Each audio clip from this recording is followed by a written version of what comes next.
जी Nepal HD television अब तपाईँ सँगसँगै।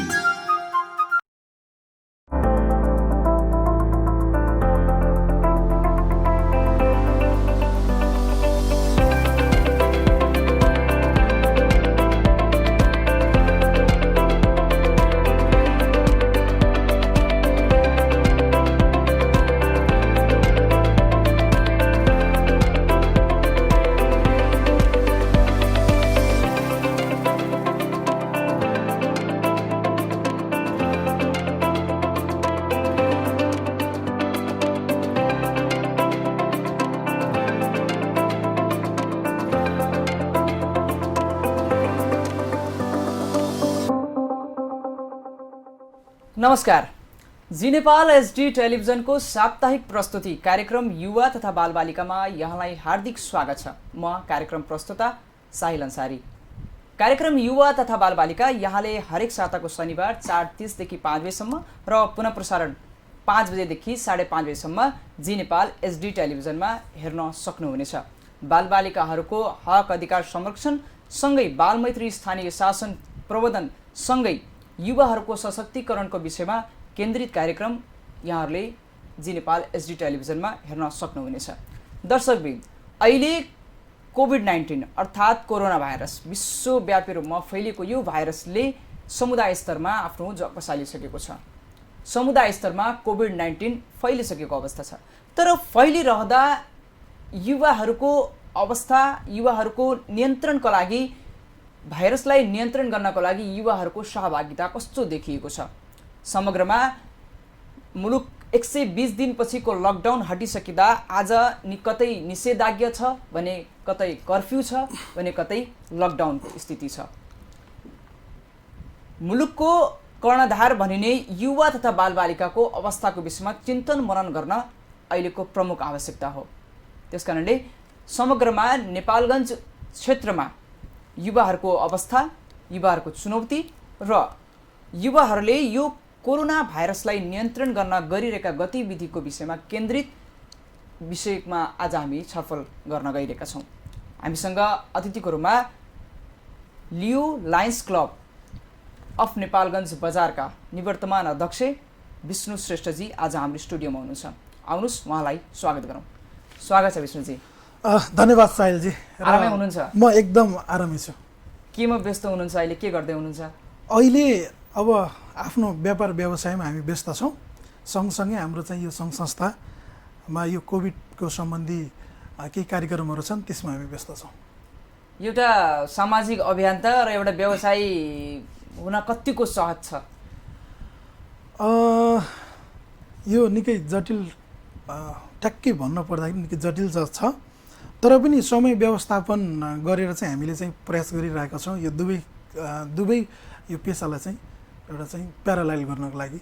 जुन एकातिर सामाजिक अभियन्ता हुनुहुन्छ भने अर्कोतिर व्यवसाय हुनुहुन्छ। मुलुक 120 दिनपछिको लकडाउन, त्यसपछि पनि निषेधाज्ञा भने कतै लकडाउनको स्थिति छ। कसरी यो म्यानेज गर्नुहुन्छ? कसरी हेर्नुहुन्छ यो अवस्थालाई अहिले?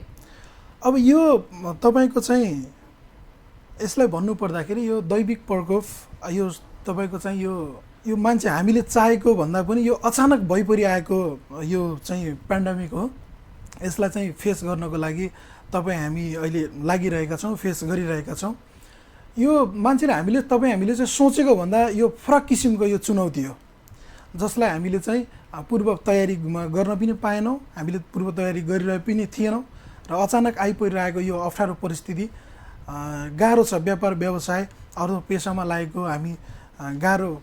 सँगसँगै अब अलिकति यहाँ चाहिँ लियो र लायन्सको पनि नेतृत्वदायी भूमिकामा हुनुहुन्छ नेपालगञ्ज बजारमा, र यो समग्रमा युवाहरूको अवस्था कस्तो पाउनु भएको छ? यहाँहरूको लिङ्कमा त धेरै युवा साथीहरू हुनुहुन्छ, कोही व्यापार व्यवसायसँग जोडेका युवा साथी छन् भने कोही विद्यार्थी होलान्, उनीहरूको अवस्था कस्तो पाउनुभयो यो अवस्थामा?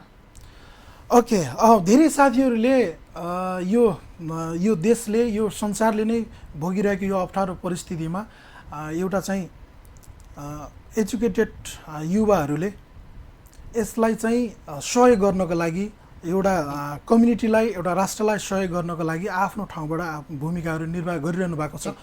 सबै कुराहरू पोजिटिभ छ, हामीले पाएका छौँ। सबै साथीहरू पोजिटिभ पाइरहेका छौँ। गभर्मेन्टका रुल्स रेगुलेसनहरू WHO का मान्यताहरूलाई चाहिँ उहाँहरूले फलोअप गरेर आफ्नो व्यापार व्यवसाय पेसामा उहाँहरू लागिरहनु भएको छ। उहाँहरू निराश हुनुहुन्न। यसलाई यो चुनौतीलाई समाधान गर्नको लागि उहाँहरू चाहिँ आफ्नो स्रोत र साधन प्रयोग गरेर उहाँहरू चाहिँ लागिरहनु भएको छ। यो महामारीको बिचमा पनि सामाजिक कार्यहरू गर्न कतिको सहज छ? पक्कै पनि यो स्वास्थ्य सुरक्षाको हिसाबले चुनौती छ, तर पनि एउटा चाहिँ हाम्रो यो सामाजिक कार्य गर्ने एउटा चाहिँ हाम्रो धर्म सम्झेको हुनाले चाहिँ हामीले चाहिँ आफूलाई जोखिममा राखेर भए पनि अग्रपन्थीमा बढेर हाम्रो चाहिँ काम गर्ने एउटा चाहिँ जुन यो संस्थाको चाहिँ उद्देश्य हो, त्यो उद्देश्यलाई पुरा गर्नको लागि हामी लागिरहेका छौँ। अहिले लियो क्लब अथवा भनौँ लायन्स क्लब नेपालगञ्ज बजारले के कस्ता गतिविधिहरू सञ्चालन गरिरहेको छ यो विश्वव्यापी रूपमा फैलिएको कोभिड-19लाई नियन्त्रण गर्नको लागि? र खासमा यहाँहरू नेपालगञ्जमा एउटा कार्यक्षेत्र बनाएर काम गरिरहँदाखेरि कस्ता प्रकारका गतिविधिहरू सञ्चालन गर्नुभएको छ जसबाट कोभिड-19लाई नियन्त्रण पनि गर्न सकियोस्, साथै हाम्रो स्थानीय सरकारलाई सहयोग पनि पुगोस्? के मुख्यतया के गर्नु भएको छ? ओके, हाम्रो लायन्स क्लबको एउटा जिल्ला परिषद हुन्छ, त्यसलाई हामीले चाहिँ लायन्स डिस्ट्रिक्ट 325B2 भनेर भन्छौँ। उहाँहरूसँग कोअर्डिनेसन गरेर र स्थानीय हाम्रो चाहिँ यो लायन्स यहाँको कम्युनिटीसँग कोअर्डिनेसन गरेर हामीले करिब यो नेपालगञ्ज एरियामा लकडाउन भएदेखि नै आजसम्मको दिनसम्म हामीले चाहिँ एमाउन्टमा भन्नुपर्दाखेरि करिब 10 लाखभन्दा बढी हामीले चाहिँ सहयोग गरेको अवस्था छ। त्यो नेपालगञ्जमा मात्रै होइन, हामीले चाहिँ बर्दियामा अथवा सुर्खेतमा अथवा तपाईँको जाजरकोटमा पनि हामीले चाहिँ सहयोग गर्ने कुराहरू चाहिँ हामीले गरिरहेका छौँ। सुरुमा कस्ता खालको सहयोगहरू यहाँहरूले गर्नुभयो? जुन 10 लाख रुपियाँ भन्नुभयो नि, जस्तो नेपालगञ्जमा खर्च गर्नुभयो, बेला बर्दियामा खर्च गर्नुभयो, जाजरकोटमा खर्च गर्नुभयो भन्नुभयो, के मुख्यतः त्यो के चिज खरिद गरेर अथवा खरिद गरेर तपाईँहरू सहयोग गर्नुभयो कि नगदी रकम सहयोग गर्नुभयो? के कस्ता गतिविधिहरू सञ्चालन गर्नुभयो? सुरुमा फर्स्ट लकडाउनमा हामीले चाहिँ नेपालगञ्ज पुरै अथवा नेपाल पुरै लकडाउन हुँदाखेरि इन्डियाबाट आउने जति पनि हाम्रा दाजुभाइहरू हुन्थ्यो, उहाँ सीमापारी बस्नु भएको थियो। उहाँ सीमापारी वारी लिएर आइसकेपछि हामीले चाहिँ क्वारेन्टाइनको स्थापना भइसकेको थियो। त्यहाँ क्वारेन्टाइनको स्थापना भइराख्दाखेरि त्यहाँ सबै कुराहरूको व्यवस्थापन थिएन। त्यसमा हामीले चाहिँ खाना बस्नको व्यवस्थापन हामीले चाहिँ सहयोग गरेका थियौँ। त्यस्तै हामीले चाहिँ आइसोलेसन लायन्स क्लब अफ नेपालगञ्जको बिल्डिङ छ हाम्रो लायन्स डेन्टल हस्पिटल, त्यहाँ हामीले चाहिँ करिब 26वटा बेडको चाहिँ आइसोलेसन हस्पिटल निर्माण गरेका थियौँ। त्यहाँ अहिले पनि केही साथीहरू चाहिँ त्यहाँ पनि हुनुहुन्छ, बस्नुभयो। त्यो मात्रै होइन, यहाँको स्थानीय सरकारसँग हामीले मिलेर मेडिकल इक्विपमेन्टहरू पनि हामीले सहयोग गरेका थियौँ। त्यो मात्रै, अब त्यसको लागि हामीले चाहिँ हरेक बजारमा हरेक तपाईँको चाहिँ टोलमा यो कोभिड-19 न्यूनीकरण गर्नको लागि, यसलाई सहजीकरण गर्नको लागि र्याली, ब्यानर अथवा हाम्रो चाहिँ तपाईँको चाहिँ युवाहरूको फेसबुक ग्रुप, यिनीहरू मात्र यसबाट जोगिन सकिने उपायहरू हामीले चाहिँ गरिरहेका छौँ। युवाहरूको सहभागिता कस्तो पाउनुभयो? जो युवाहरू सामाजिक अभियानमा त अब संलग्न भएर यो विश्वव्यापी रूपमा नै काम गरे, यो कोभिड-19 कोरोना भाइरसलाई नियन्त्रण गर्नको लागि जनचेतना फैलाउने काम हुन्छ कि मास्क वितरण गर्ने काम हुन्छ कि ग्लोभ्स वितरण गर्ने काम हुन्छ, यी त अब सामाजिक अभियन्ताका दृष्टिकोणले एकदम राम्रो काम त्योहरू भयो। तर अन्य जो युवा साथीहरू जो सामाजिक गतिविधिमा संलग्न छैनन्, यो लकडाउनको स्थितिमा घरमै बस्ने स्थिति छ, त्यस्ता युवाहरूलाई बाहिर निकाल्नको लागि र त्यस्ता युवाहरूलाई सामाजिक काममा उनीहरूको ध्यान केन्द्रित गर्नको लागि यहाँहरूले कस्तो प्रकारको प्रयासहरू गरिराख्नु भएको छ? ओके, यो लकडाउनको अवधिमा एउटा युवाहरूको एउटा सञ्जालीकरण गर्नको लागि, एउटा युवाहरूको एउटा सञ्जाल निर्माण गर्नको लागि के कस्ता गतिविधिहरू सञ्चालन भएको छ? ओके, यो लकडाउनको अवधिमा हाम्रो युवाहरू, हामीसँग जोडिनुभएका युवा सम्पूर्ण साथीहरूलाई हामीले चाहिँ कुनै न कुनै माध्यमबाट उहाँहरूलाई एक्टिभेट गराउने काम गरिरहेका छौँ। हामीले चाहिँ यो भर्चुअल मिटिङको माध्यमबाट हुन्छ अथवा चाहिँ हामीले प्रत्यक्ष भेटेर हुन्छ, फोन कल गरेर हुन्छ।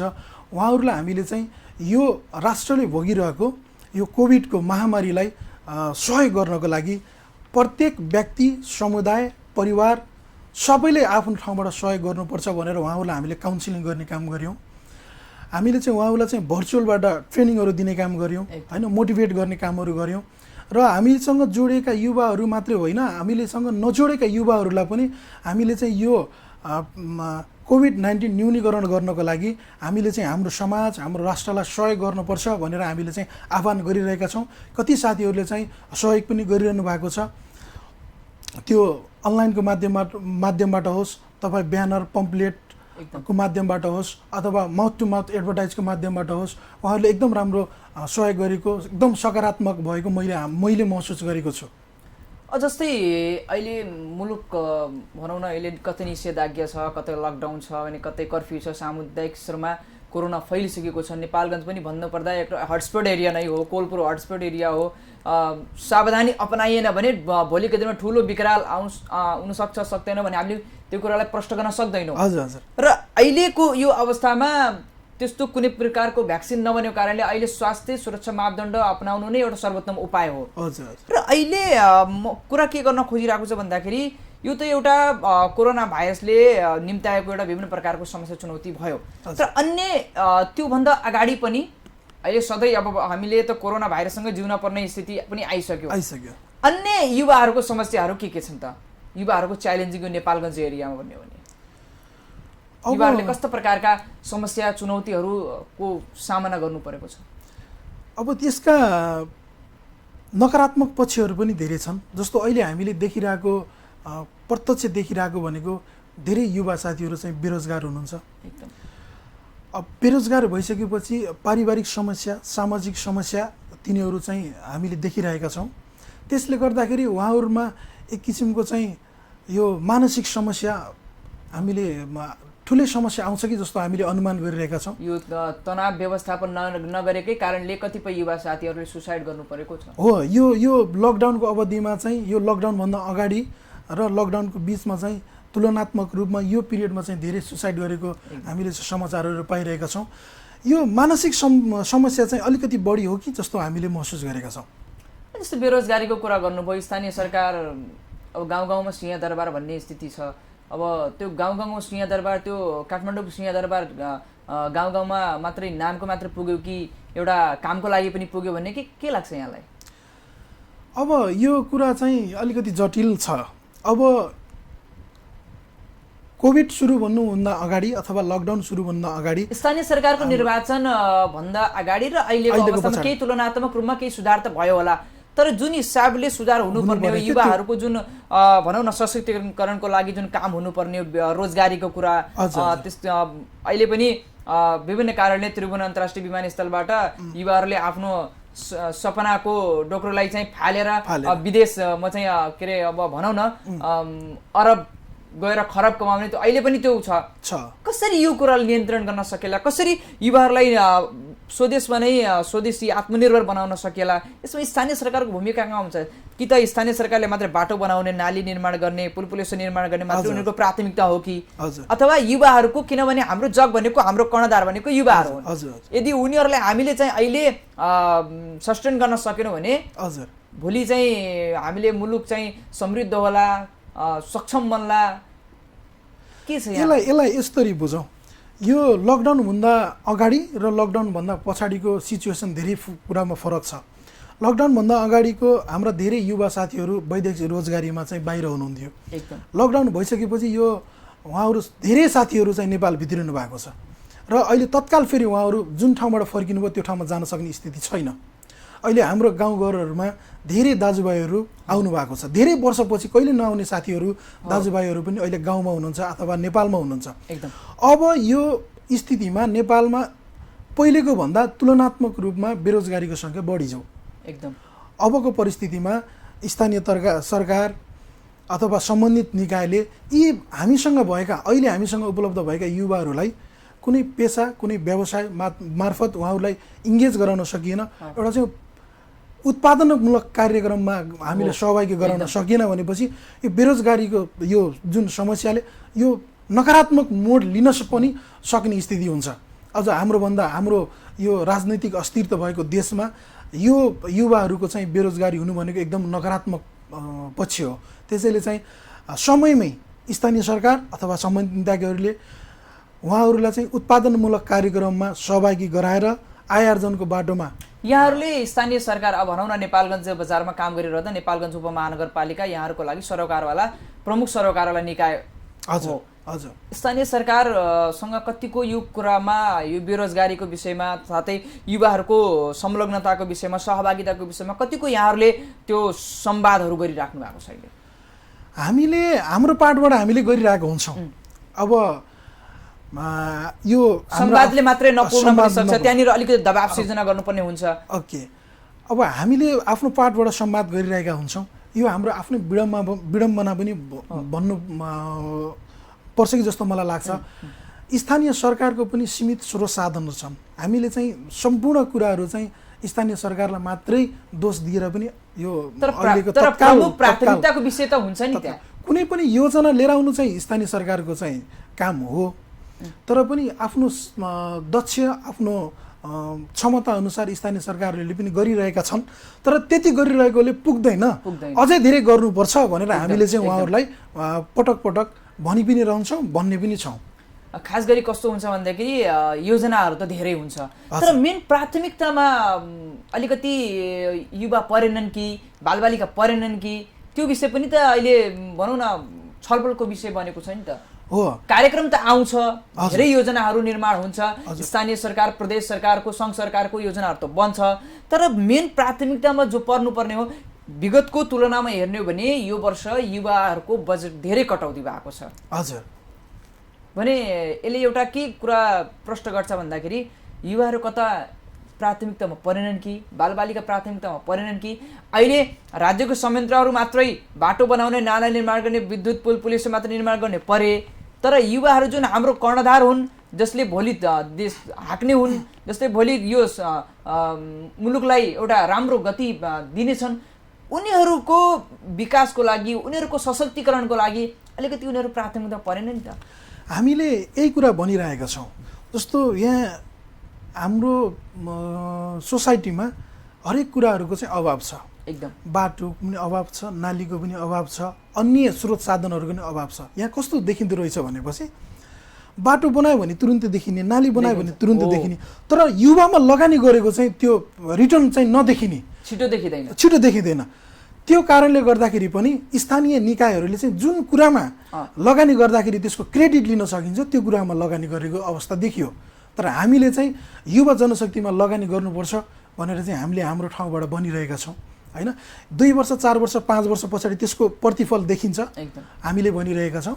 र हामीले स्थानीय निकायलाई पनि हामीले चाहिँ बारम्बार यही भन्छौँ, तत्काल रिटर्न नदिए पनि त्यसले दीर्घकाल रूपमा चाहिँ राम्रो रिजल्ट दिन्छ युवामा लगानी गर्दाखेरि भनेर हामीले पटक पटक भनिरहेका छौँ। अब युवाहरूको यत्रो समस्या छ, अब बेरोजगारीदेखि लिएर अशिक्षाको कुराहरू, त्यसपछि गरिबीका कुराहरू छन्, त्यस लगायत अब विभिन्न प्रकारका कुलतको कुराहरू छन्। नेपालगञ्ज एउटा संवेदनशील एरिया हो र यहाँले बेरोजगारीको कुरा गरिरहँदा जति पनि युवाहरू भारतबाट चाहिँ नेपाल आएको थिए, नेपाली युवाहरू भारतबाट नेपाल प्रवेश गरे, यति दिनसम्मको लकडाउन भयो, बेरोजगारी खाना लाउन समेत पुगेन, फेरि त्यही युवाहरू चाहिँ भारततिर जाने स्थिति आयो। यो भनेको एउटा नाजुक स्थिति होइन? यो निकै नै जटिल समस्या हो। हाम्रो अहिले स्थानीय सरकारले अथवा चाहिँ सम्बन्धित निकायले युवाहरूलाई स्वदेशमै केही गर्नुपर्छ भनेर जबसम्म काउन्सिलिङ गर्न सक्दैन एकदम तबसम्म यो परामर्शको आवश्यकता छ, तबसम्म यो समस्या जटिल हुन्छ। हामीलाई हाम्रो सोसाइटी, हामी बसेको गाउँ, हाम्रो बसेको ठाउँमा नेपालमै केही गरेर खान सक्ने युवाहरूलाई जबसम्म सम्मान हुँदैन तबसम्म यो प्रक्रिया रोकिँदैन। आजको दिनमा तपाईँ अस्ट्रेलिया, अमेरिका अथवा युरोपका कुनै पनि कन्ट्रीमा बसेको युवा र नेपालमा सानो उद्यम गरेको बसेको युवालाई गर्ने यो जुन हेर्ने दृष्टिकोण, गर्ने सम्मान फरक छ नि। यो कारणले गर्दाखेरि मान्छेहरू कमाइ होस् कमाइ नहोस्, त्यसले परिवारलाई सहयोग गर्न सकोस् परिवारलाई सहयोग गर्न नसकोस् त्यो पछाडिको कुरा हो, तर मान्छे सम्मानित हुन चाहन्छ र ऊ जसरी पनि अब युरोप अमेरिका छिर्न चाहन्छ, थर्ड कन्ट्री जान चाहन्छ। त्यो कारणले गर्दाखेरि नेपालमा केही गरेर खानेको नि यहाँ चाहिँ कुनै कदर छैन, कुनै सिपको चाहिँ कुनै भ्यालु छैन, कुनै मान्यता छैन र उसले आफूलाई आत्मसन्तुष्टि दिन सक्दैन। त्यो कारणले गर्दाखेरि पनि हाम्रो ठाउँमा बसेर काम गर्नुभन्दा पनि मान्छे चाहिँ विदेश गएर रमाउन चाहन्छ। अब यत्रो समस्या भइरहँदा यो समस्याको समाधान कसरी हुन सक्ला? स्थानीय स्तरबाट नै यसलाई कसरी हामीले चाहिँ यो विभिन्न किसिमका जुन समस्याहरू उत्पन्न भएका छन् युवाहरूको क्षेत्रमा, यसलाई कसरी हामीले सुधार्न सक्छौँ? यो छोटो समयमा एउटा आम युवाको भूमिका के हुन सक्छ, स्थानीय सरकारको भूमिका के हुन सक्छ? ओके, यो समस्यालाई समाधान गर्नको लागि 1 वर्ष 2 वर्षको तयारीले पुग्दैन पुग्दैन। र यो चाहिँ एउटा सीमित सङ्ख्या अथवा सीमित स्रोत साधनले यसलाई पुग्दैन अथवा स्थानीय निकालले मात्रै यसलाई पुग्दैन। यसलाई न्यूनीकरण गर्नको लागि तपाईँ हामी जस्तो युवाहरू यसलाई चाहिँ अगुवाको रूपमा काम गरेर नेपालमा बसेर पनि केही गर्न सकिन्छ, नेपालमा पनि इज्जत छ, नेपालमा पनि सम्मान छ भनेर जबसम्म हामीले गरेर देखाउन सकिँदैन तबसम्म हामीले चाहिँ यो कुरा गरेर मात्रै यसको समस्याको समाधान होइन। अब हामीले गरेर देखाउने बेला भएको छ। अब नेपालमा जति पनि साथीहरू बस्नु भएको छ, जति पनि साथीहरू चाहिँ नेपालमा व्यापार व्यवसाय उद्यम गरेर बस्नु भएको छ, ती साथीहरूलाई विदेशमा गएर आउनुभएका साथीहरूको भन्दा जुन इज्जत सम्मान दिन सकिँदैन, हुन सकिँदैन, गर्न सकिँदैन तबसम्म हामी यो कुरालाई न्यूनीकरण गर्न सकिँदैन। अब तपाईँ हामी युवाहरू मिलेर यो अभियानलाई अगाडि बढाउनुपर्छ जस्तो मैले लाग्छ। विगतमा जति पनि कामहरू यहाँहरूले गर्नुभयो त्यसको त पक्कै पनि स्थानीय सरकारले एउटा मूल्याङ्कन पक्कै पनि गर्नेछ र आम नागरिकले पनि त्यो मूल्याङ्कन गर्ने नै छन्। भविष्यमा यहाँहरूको रणनीति के छ? अब युवा उद्यमशीललाई अगाडि बढाउने एउटा कुरा, अर्को कुरा चाहिँ हामीले चाहिँ युवाहरू आफै सक्षम हुनुपर्छ। एकदम भित्रैबाट त्यो आत्मजागरण हुन आवश्यक छ। यहाँ मैले कस्तो पनि देखिरहेको छु भनेपछि कुनै पनि युवा साथीहरू उहाँ एकदमै आफूमा ट्यालेन्ट हुनुहुन्छ, कुनै पनि गर्न सक्ने क्षमता छ, तर त्यो देखाउने एउटा प्लेटफर्म छैन। हामीले उहाँहरूलाई चाहिँ प्लेटफर्म दिने, उहाँहरूमा भएको ट्यालेन्टहरूलाई सो गराउने र एउटा अपर्च्युनिटी क्रिएट गर्ने हाम्रो चाहिँ उद्देश्य हो। हाम्रो अर्को पनि उद्देश्य छ भनेपछि युवाहरूलाई चाहिँ स्वदेशमै के गर्नुपर्छ भनेर उहाँहरूलाई मोटिभेसन गर्ने र कुनै पनि युवाहरूलाई चाहिँ जन्मिँदै ट्यालेन्ट भएर आउँदैन, जन्मिँदै सक्षम भएर आउँदैन, उहाँहरूलाई त्यो सक्षम बनाउने, त्यो ट्यालेन्ट गराउने काम चाहिँ हाम्रो पार्टबाट चाहिँ त्यो हुन्छ। विष्णुजी, यहाँ एउटा सामाजिक अभियन्ता सँगसँगै व्यवसाय हुनुहुन्छ, साथै यहाँ खेलप्रेमी पनि हुनुहुन्छ। ओके, यहाँ जुमा स्पोर्ट्स क्लबको एउटा नेतृत्वदायी भूमिकामा हुनुहुन्छ। कसरी सम्भव छ यो सबै कुराहरू? युवाहरूको यो भनौँ न समग्रमा अन्तिमतिर छौँ हामी, अलिकति खेलको पनि कुरा गरौँ किनभने हामी सामाजिक गतिविधिमा पनि युवाहरूको सबलता छँदैछ, युवा व्यवसायमा पनि छँदैछ, तर अलिकति यो राष्ट्रको एउटा भनौँ न अङ्ग नै भनौँ, एउटा राष्ट्रको लागि खेलकुद, स्वास्थ्यको लागि खेलकुद कसरी यो? ओके, अब यस्तो हुँदो रहेछ हेर्नुहोस्, अब हामी यो समाजमा केही कुरा परिवर्तन होस् भनेर चाहिँ हामी लागेको युवाहरू हो एकदम।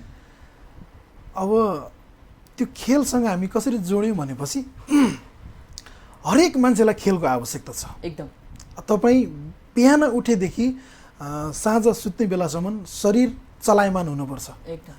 अझ भनौँ हामी सहरमा बस्ने सहरिया, अहिले हामी सहरिया भएको छौँ, दिनभरि हामी अफिसमा बसेर काम गर्ने, शारीरिक वर्क नहुने, त्यस कारणले गर्दाखेरि अब बिहानमा हामीले चाहिँ एक्सर्साइज गर्ने समय छुट्याउँथ्यौँ। अनि हाम्रो यही ग्रुपहरू मिलेर चाहिँ एउटा खेलकुदको गतिविधि पनि गर्नुपर्छ भनेर यो जुमा स्पोर्ट क्लबको जन्म भएको हो। जुमा स्पोर्ट क्लबले नेपालगञ्जमा भएका व्यापारी साथीहरूलाई समेटेर चाहिँ जुमा स्पोर्ट क्लब भएको हो। यो चाहिँ भर्खर 2 वर्षमा रनिङ गर्दैछ। यो यसमा अहिले हामी धेरै साथीहरू जोडिरहेका छौँ, करिब 100 जना हाम्रा साथीहरू चाहिँ यसमा आबद्ध हुनुहुन्छ।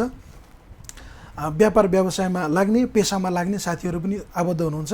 र अब हामी नेपालगञ्जलाई खास गरिकन नेपालगञ्जलाई कुनै न कुनै हिसाबले चिनाउनुपर्छ, चाहे त्यो एउटा औद्योगिक हिसाबले होस्, व्यापारिक हिसाबले होस्, अथवा शिक्षाको हिसाबले होस्, खेलकुदको हिसाबले होस्, यसलाई चिनाउनुपर्छ भनेर यो जुमा स्पोर्ट क्लबको जन्म भएको हो।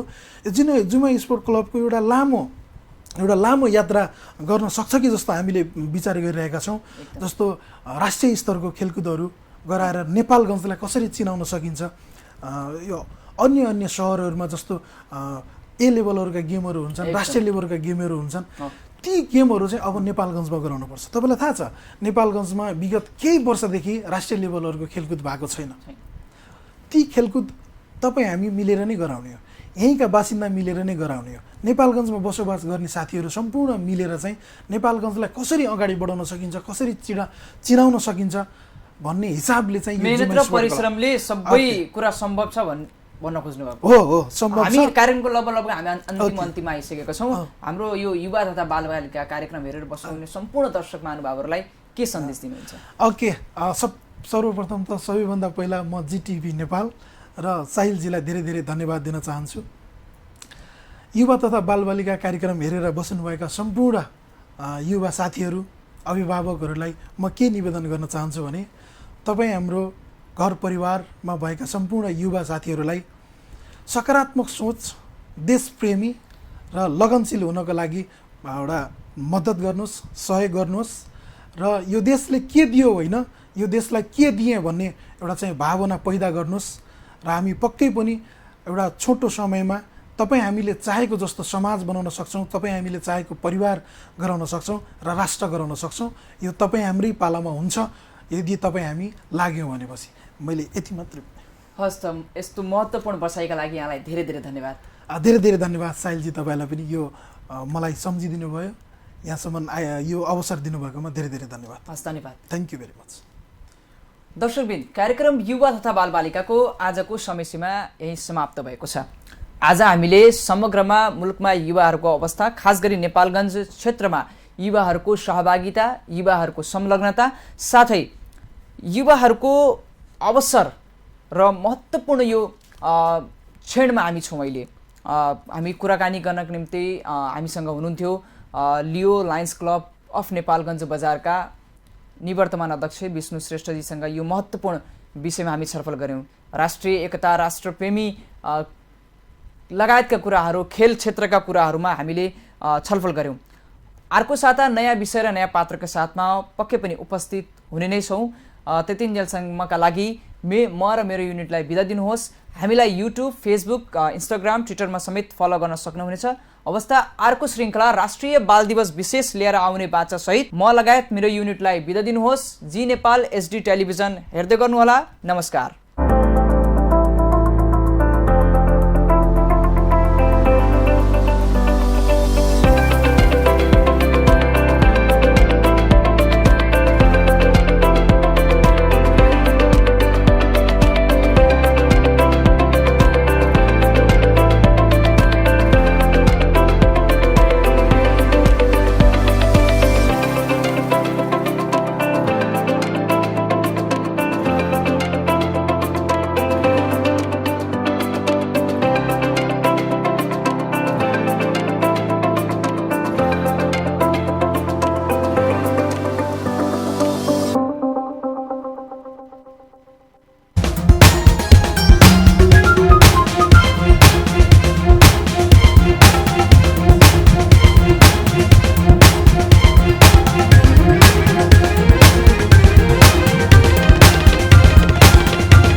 जी नेपाल एचडी टेलिभिजन अब तपाईँ सँगसँगै